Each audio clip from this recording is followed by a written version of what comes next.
Perkenalkan, nama saya Lasri Batara, peserta Latsar CPNS 2021 BPSDM Sumut Pemkot Binjai. Di sini saya akan menjelaskan tentang mind mapping dari akuntabilitas dan nasionalisme. Berikut penjelasannya.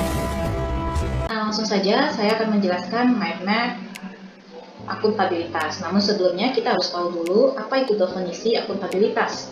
Definisi akuntabilitas merujuk pada kewajiban setiap individu, kelompok, atau institusi untuk memenuhi tanggung jawab yang menjadi amanahnya, yaitu menjamin terwujudnya nilai-nilai publik. Apa saja itu nilai-nilai publik?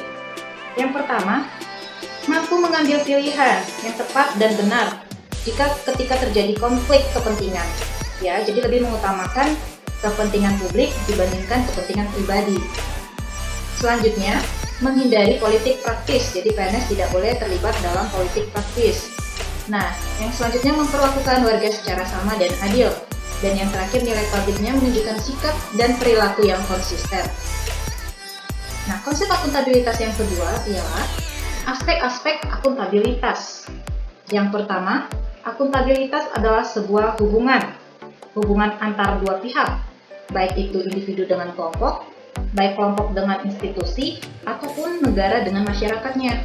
Nah, aspek akuntabilitas yang kedua membutuhkan konsekuensi, di mana dalam setiap kinerja kita wajib bisa menerima sanksi ataupun penghargaan. Jika kita melakukan kesalahan, kita wajib menerima sanksi. Namun jika kita melakukan kinerja yang baik, kita juga berhak menerima yang namanya penghargaan.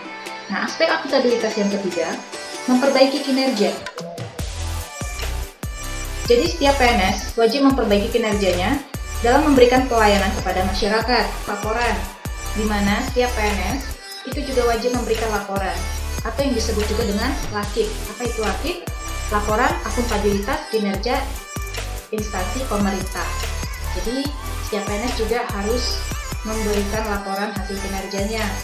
Nah, aspek akuntabilitas yang terakhir berorientasi pada hasil, di mana aparat pemerintah diharapkan dapat bertanggung jawab, adil, inovatif, dan memberikan hasil yang maksimal.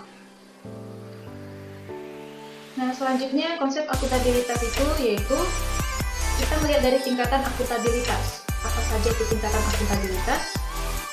Yang pertama, akuntabilitas personal, yaitu nilai-nilai yang ada pada diri seseorang, seperti kejujuran, integritas, moral, dan etika. Akuntabilitas individu, yaitu hubungan antara individu dengan lingkungan kerjanya. Ya, jadi bisa juga antara PNS dengan instansinya yang sebagai pemberi kewenangan.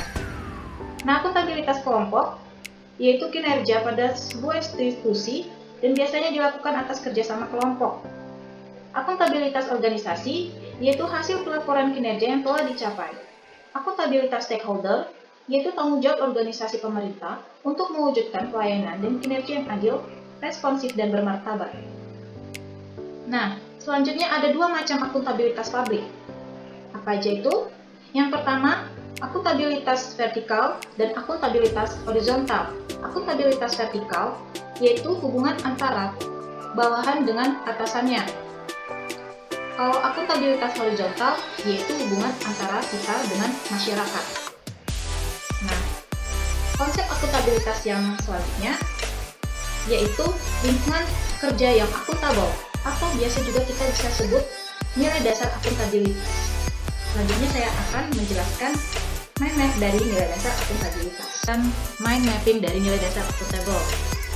Ya, jadi ada beberapa nilai dasar akuntabilitas. Yang pertama, kepemimpinan. Lingkungan yang akuntabel dimulai dari pimpinan atau dari atasan ke bawah, di mana pimpinan dapat memberikan contoh yang positif dan akuntabel kepada orang lain. Nah, yang kedua, transparansi.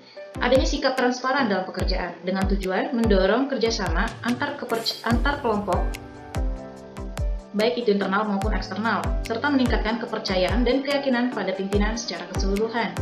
Nah, yang ketiga itu adalah integritas. Kewajiban menunjung tinggi dan mematuhi semua hukum dan peraturan yang berlaku. Jadi contohnya integritas itu kita juga mematuhi peraturan yang ada di instansi di mana kita bekerja, baik itu datang tepat waktu dan melakukan tanggung jawab kita, menyelesaikan pekerjaan kita, itu juga sudah melakukan integritas. Nah, yang selanjutnya tanggung jawab, yaitu memberikan kewajiban bagi setiap individu atau lembaga bahwa ada suatu konsekuensi dari setiap tindakan yang dilakukan. Jadi kita bertanggung jawab atas setiap pekerjaan kita. Selanjutnya, keadilan. Landasan utama dari akuntabilitas untuk meningkatkan kepercayaan dan kredibilitas organisasi serta membuat kinerja menjadi lebih optimal. Jadi, dalam pekerjaan juga harus ada keadilan untuk meningkatkan kepercayaan. Nah, karena sudah ada keadilan, maka selanjutnya ada kepercayaan. Jadi, rasa adil itu akan membawa kepada sebuah kepercayaan yang akan melahirkan akuntabilitas. Nah, selanjutnya keseimbangan. Perlu keseimbangan antara akuntabilitas dan kewenangan, serta harapan dan kapasitas. Selanjutnya, kejelasan, yaitu individu atau kelompok dalam melaksanakan wewenang atau tanggung jawab harus memiliki gambaran yang jelas tentang apa yang menjadi tujuan dan hasil yang diharapkan. Jadi kita harus mencapai jelas pekerjaan kita itu tercapai nggak hasil yang diharapkan gitu. Selanjutnya konsistensi, yaitu menjamin stabilitas, menjadi individu yang konsisten, melakukan tugas dan tanggung jawabnya dengan konsisten. Jadi kita konsisten untuk selalu disiplin misalnya. Nah, itu dia tadi beberapa nilai dasar akuntabilitas atau lingkungan kerja yang akuntabel. Menjelaskan mind map dari nasionalisme. Jadi nasionalisme ini merupakan nilai-nilai dari sila pertama hingga kelima yang kita terapkan sebagai aparatur sipil negara. Nah, sila yang pertama itu adalah ketuhanan yang Maha Esa, kemanusiaan yang adil dan beradab. Sila kedua, sila ketiga persatuan Indonesia. Sila keempat, kerajaan dipimpin oleh umat bijaksana dalam permusyawaratan perwakilan. Sila kelima, keadilan sosial bagi seluruh rakyat Indonesia. Sedikit saya jelaskan untuk sila yang pertama. Ya, sebagai jati diri bangsa, maka ketuhanan yang Maha Esa ini menggambarkan bangsa yang agamis. Jadi bangsa Indonesia adalah bangsa yang memiliki agama, seperti itu. Wujud nyatanya dalam sehari-hari kita menerapkan nilai-nilai agama seperti jujur, ya, tidak korupsi, sabar, punya etika yang benar, seperti itu. Dan tidak lupa untuk mengamalkan kebaikan dalam kehidupan kita sehari-hari. Ya, sila yang kedua, kemanusiaan yang adil dan beradab. Bangsa yang menghormati hak asasi manusia. Jadi wujud nyatanya bersikap toleran, ya, tidak zalim, sopan dan santun, dan juga saling tolong-menolong. Sila ketiga, persatuan Indonesia, yaitu bangsa yang cinta akan tanah air, bangsa yang cinta akan kerukunan dan kedamaian, menjaga keutuhan bangsa, menjunjung tinggi kehormatan bangsa dan negara.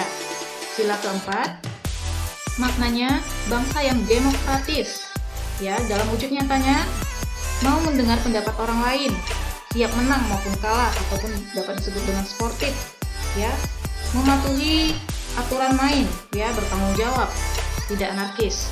Nah, sila yang kelima, bangsa yang menjunjung tinggi kebersamaan, ya, dalam wujud nyatanya itu tidak serakah, tepat waktu, ya, mau bekerja keras, saling membantu atau saling menolong, bahkan juga suka menabung.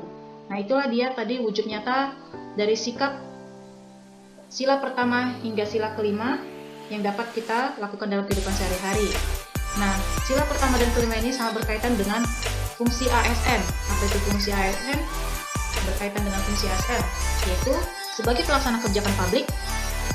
Yang kedua, ASN sebagai pelayan publik. Dan yang ketiga, ASN sebagai perekat dan pemersatu bangsa. Maka dapatlah disimpulkan, ASN mengaktualisasikan wawasan kebangsaan dan jiwa nasionalisme sebagai pelayan publik yang berintegritas. Nah, itu dia tadi penjelasan singkat dari mind map nasionalisme.